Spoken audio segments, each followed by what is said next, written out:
बाज़ लोग जो है वो तदफीन के मौके पर या अपने अजीज़ों की कुबूर पर जब हाज़िरी देते तो आपने भी देखा होगा, मैंने भी मुलाज़ा किया कि वो कब्रों पर पाँव रख रख के जाते हैं। और इसके अलावा जब तदफीन हो रही होती है, कब्र तैयार हो रही होती है, तो वो ऐसे जो है माज़ल्ला कब्रों के ऊपर बैठे हैं जैसे माज़ल्ला कुर्सी के ऊपर बैठे। तो याद रखिएगा कि ये नबी पाक अलैहिस्सलाम के इरशाद के ख़िलाफ़ है।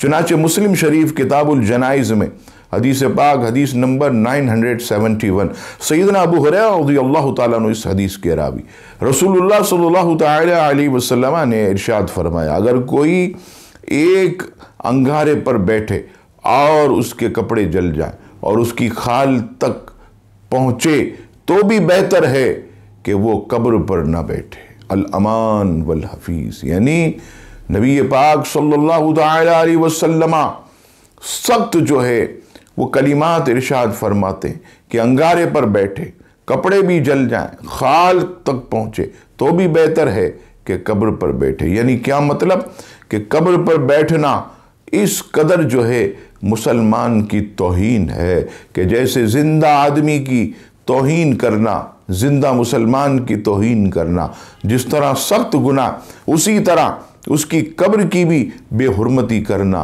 ये सख्त गुनाह है। लिहाजा इससे बचा जाए। और बीच में जो रास्ते होते हैं जो बिल्कुल कोने वाले, उसके ऊपर से आप अंदर जाएं, और अगर बहुत ही ज़्यादा अंदर जो है वो कब्र है तो फिर बाहर ही से फातिहा पढ़ लें। हमारे मरहूमीन को ईसाले सवाब पहुँच जाएगा। इस बात का ख़ास ख्याल रखें। रब ताला हम सबको दीन मतीन समझने की तौफ़ीक़ अता फ़रमाए।